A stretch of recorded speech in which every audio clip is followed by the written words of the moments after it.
Hey guys, this is Hell Hades to be another Raid Shadow Legends video. So today I am joined by Ali. Ali, how you doing, man? I'm good, man. How are you? Thanks for having me on the channel, man.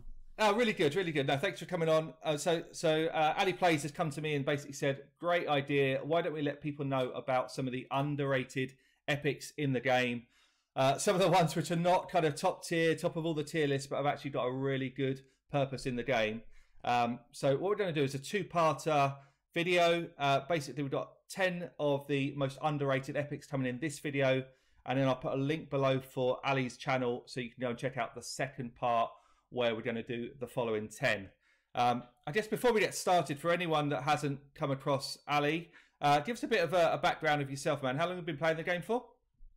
I've been playing like over a year. Like, you know when what's his name? Well, I forgot the guy's name. The Ogren Tribes, legendary Shamrock. Shamrock, yeah, so yeah. Right when Shamrock was available as a fusion, I just started the game and I wasn't able to get him. Oh, really? But right. I guess I didn't really miss out on anything. No, no, definitely. So you didn't get the Sir Nick. So, you didn't get the Sir Nick fusion. You were just after that, were you? I actually didn't see the Sir Nick fusion. Oh, right. Yeah. So I started playing around that time. I actually got an email from Plarium to actually come on to the content creator program. Oh, really? Because I was playing. Yeah, I was playing Star Wars Galaxy of Heroes at that time. Like, yeah. Maybe like 3 or 4 years ago. That's when I started playing that game. And was that your main game before you came into Raid? Yeah. I was playing Star Wars Galaxy of Heroes, and then I was actually making content for it, but my content was like, it was pretty bad, man. It was like on my iPhone, right? I was using iMovie. Oh, right. To record it. No voiceovers, no face or anything. It's just like text. Yeah, nice. Yeah. So I was like, oh, why does Plarium want me to make content for them, right? Are those videos still on your channel now? Is it the same channel for YouTube? Yeah. Same. Yeah. Star Wars videos are there. I actually love sometimes going back to see some of my first videos. I mean, they weren't on my phone and stuff, but like when you see some of your first like thumbnails and your first videos, you're just like, oh Lord, what was I doing? Yeah. Well, look. Obviously, I'm going to link Ali's channel below. The second part of this video is going to be on Ali's channel, so absolutely go and check him out and subscribe to his channel. But let's crack on with this, shall we? So yeah, let's get started, man. Most underrated epics, which have definitely got a purpose in this game. For those that are used to some of my content, you'll see some familiar faces, but I want to ram it home to anyone that isn't. So should I kick off with my first one? Yeah, I'm going to go in with Cardinal in the Sacred Order. So I'm just going to pull up on my screen. Yeah, she's Sacred Order, yeah. So she's a Void champion. But for me, so I basically wanted to compete in Plat Arena. And I wasn't fast enough, right? So I couldn't get an Arbiter to go quick enough. I couldn't compete with the big boys in Plat. So I actually started to use Cardinal as a kind of cheating way to be able to compete with Plat. And basically what I did was I tanked her up with tons of defense, loads of resistance. And she has got this skill on her A3, which revives all dead allies, heals them for 25% of their HP, and then boosts them to 100% turn meter. So basically what I was doing is I was throwing in like 3 really hard hitters. She would be the only one left alive. She'd bring everyone back up, and then all my hard hitters would just one-shot everyone in their team. That's a smart tactic, man. Yeah, it's really good. And I'll tell you, it's tons of fun because you could bring in people like an Errol, or, all of these people that just sit in the vault that can't do much. You could pick them all up, and then they all just go and like they just nuke people down. So it's a really fun team to build. She's also really cool for things like faction wars because you need revives for faction wars if you want to get your 3 stars.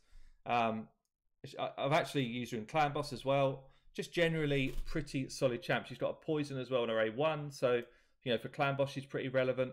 So yeah, for me, kind of good, solid hero, but for the arena, tons of fun. I agree, man.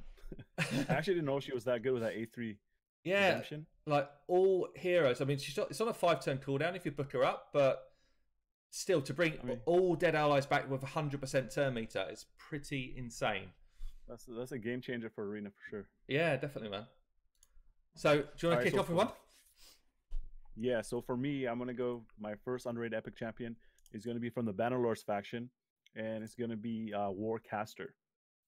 So Warcaster is a support champion. A lot of people don't know him, but he has a very good ability that has block damage on it. So he places the block damage buff on all allies for 1 turn, and it is on a 4-turn cooldown. So that's pretty nice. And the only other champion in the game that has block damage is Roshkar the Tower, and that is a legendary champion. Right. So he is one of the he is a pretty overlooked champion. He also has block buffs, so you can use him in arena. And his A1 also steals 2 random buffs from the target, so that can actually help out a lot of people in arena if you're facing a buff heavy team. Sure. And as well as the some of the keeps, you can steal the buffs from them. So for this block damage, so I've used him a bit in Faction Wars.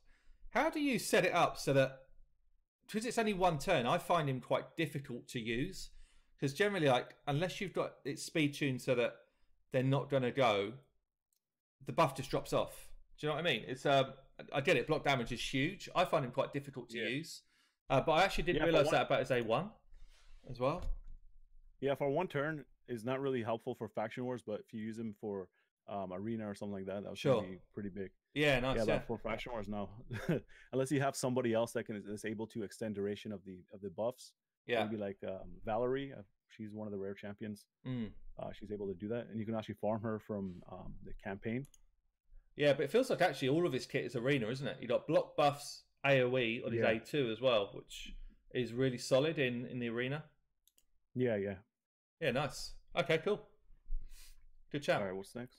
So I'm going to go for Rockbreaker from the Dwarfs, Dwarf faction.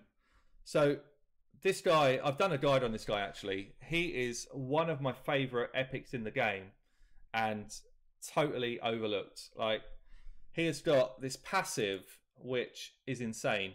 So basically, if you book him up, 50% chance of decreasing damage by 50% every time he's attacked, which in the current meta where people are slamming you for like 80Ks and stuff in the arena, he's insane. But also he's insane for like just carrying you through dungeons. And he's got this A1 which stacks defense every time he uses his A1. And then he's got an A2 with a provoke and counterattack. So the provoke forces people to hit him, where his passive might kick in. And then he'll counterattack and use his A1 to keep stacking defense. So he's an absolute like beast of a tank. And he hits really hard as well. Like, he hits so hard. So he's one of my favourite champions, one of my favourite epics in the whole game. But people overlook him because they think he doesn't hit hard and stuff. I tell you what, he hits really hard. Yes, especially since he's defense based. Yeah, and his damage is based on defense, right? Exactly. Yeah, and he has a good base resistance just because he's a dwarf. His speed is rubbish. His speed is awful, but you don't really need it because as soon as he goes, gets that provoke out, and then he's just counter attack, slamming people 40Ks. So fun chap. Yeah, very good champion, man. All right, the champion I'm going to discuss next is going to be Spider. So a lot of people don't look at this guy very much. What I like about him is actually his A3 ability. So his glow and mark has a 60% chance of placing 60% decreased defense. So that's a big version of decreased defense on all enemies. So it's an AoE version as well as weakened. So he does have a chance of doing that.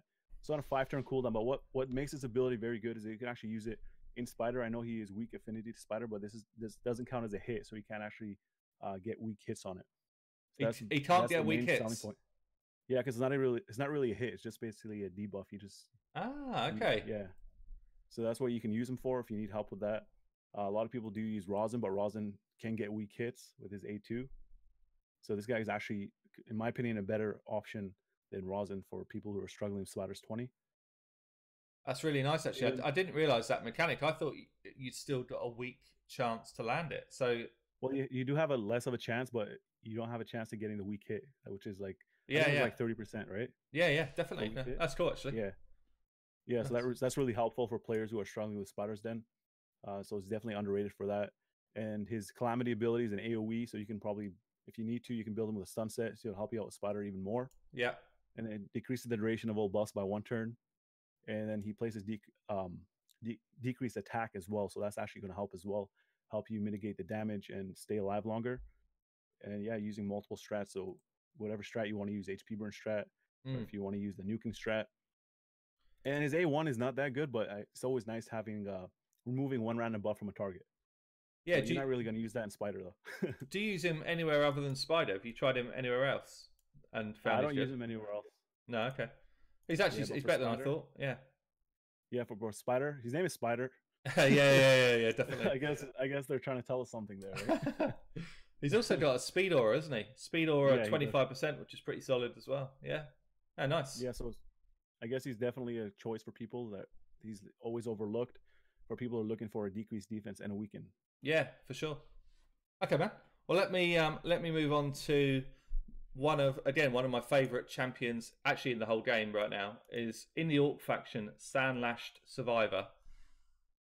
People overlook this champion like massively, and whenever I do one of my sort of account takeovers, she's one of the champions that I look for. She's so strong. Like she's got an A1 which got a provoke on it, which is good outside of clan boss. For me, she's like a clan boss specialist. So she's got an AoE A2 which hits hard and decreases the duration of enemy buffs and increases the duration of all ally buffs. You can put that to a 3-turn cooldown. It's just massive. Like if you're trying to do things like block debuffs, she'll extend it. Speed teams, she'll extend the speed. Increased defense, she'll extend it. All of those great things, she puts an extra level of turn on it. And then she's got this passive, which is insane. So it's on a 4-turn cooldown when booked. But if anyone in your team takes a big hit and goes below 50% HP, she throws block damage on herself and then throws ally protection on everyone else for 2 turns. That's crazy. She's actually nuts. She's so good. I put her in my Fire Knights team. I put her in my Clan Boss team. She was actually in my Clan Boss team against when I did a challenge against Stu Gaming. Yeah. Where we were just using epics, no counterattacks, and she improved my she improved my clan boss damage by 5 million, putting her in 5 million growth in Nightmare Clan Boss. Like she's nuts, so good. Yeah, really cool. Yeah, I agree. She is definitely overlooked. I actually did not realize her passive was even that good. Like I was gonna put her on my list for the underrated champions without even like thinking about her passive ability. Passive is insane. Crazy. It's actually insane. Yeah. Like. And especially if you run her in a speed comp, because they rotate their turns more often, so that 3-turn cooldown actually comes around pretty quick.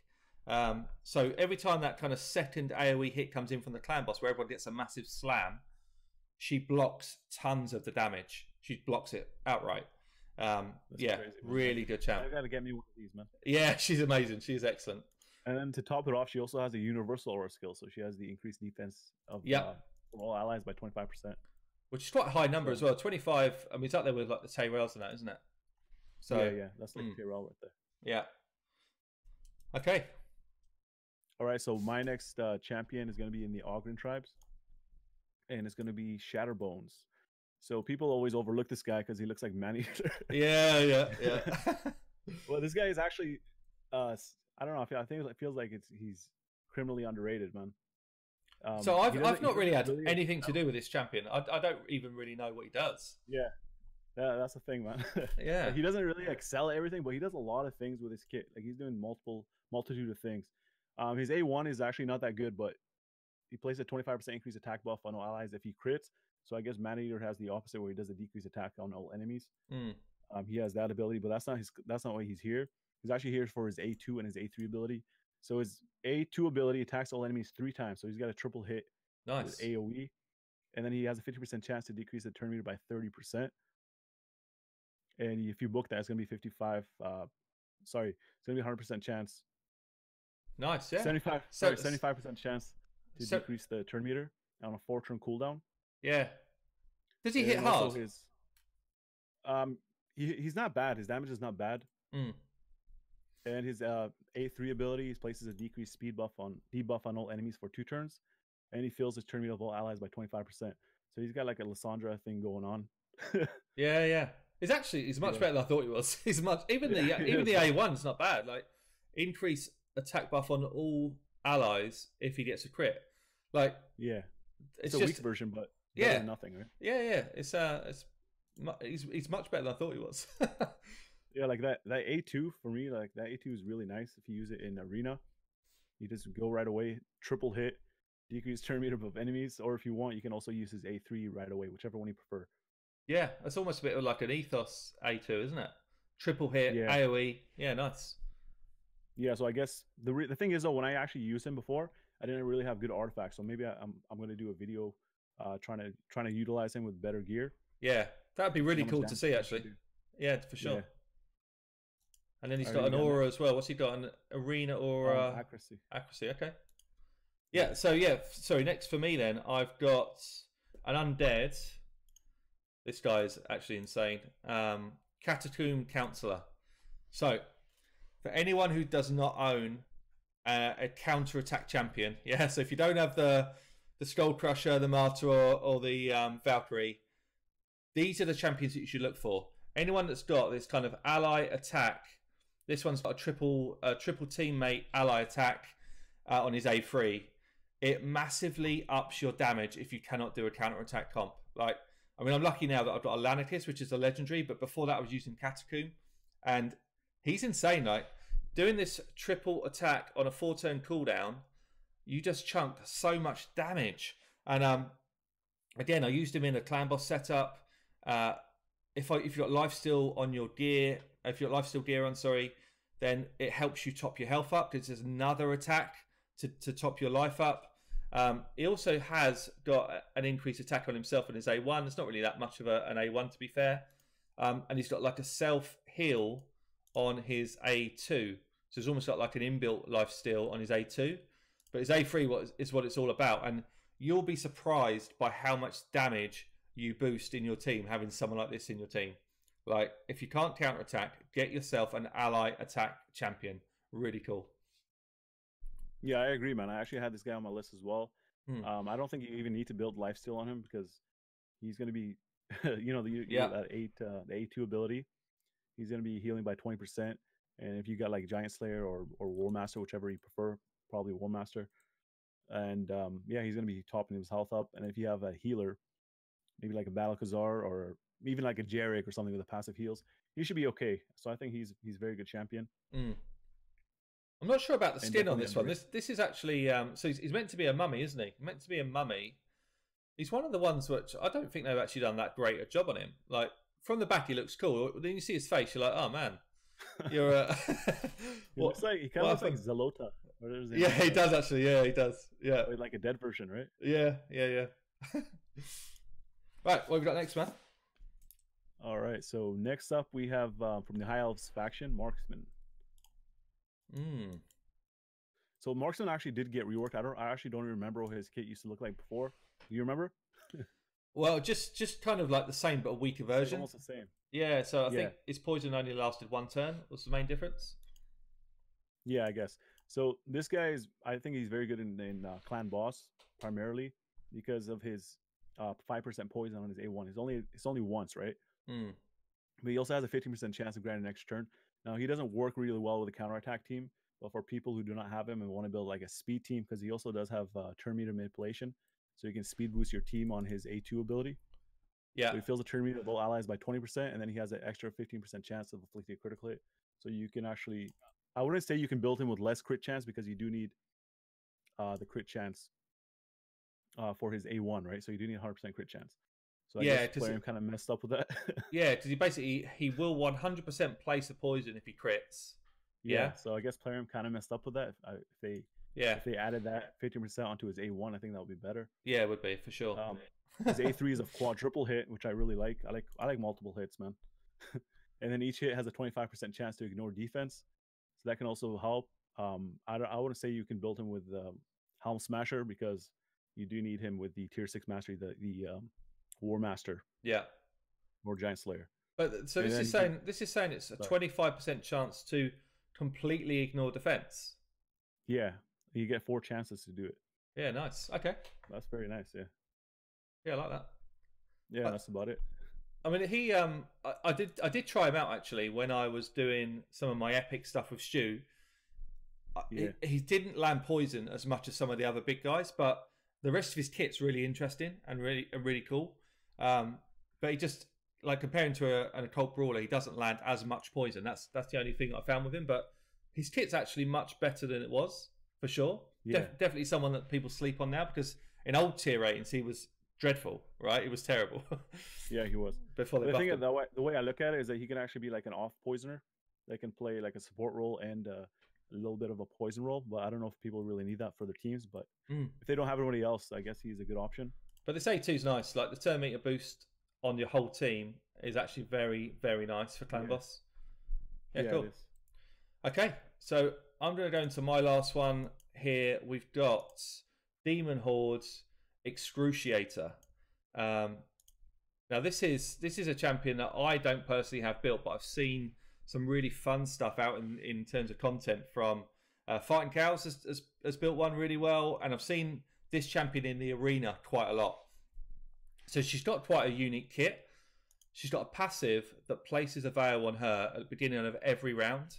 And since they buff veil, that's actually quite useful. So she basically will now take less damage all the time that she's wearing that veil. She needs that, man. Yeah, so she's really squishy. So she needs to hide. She needs to hide behind the veil.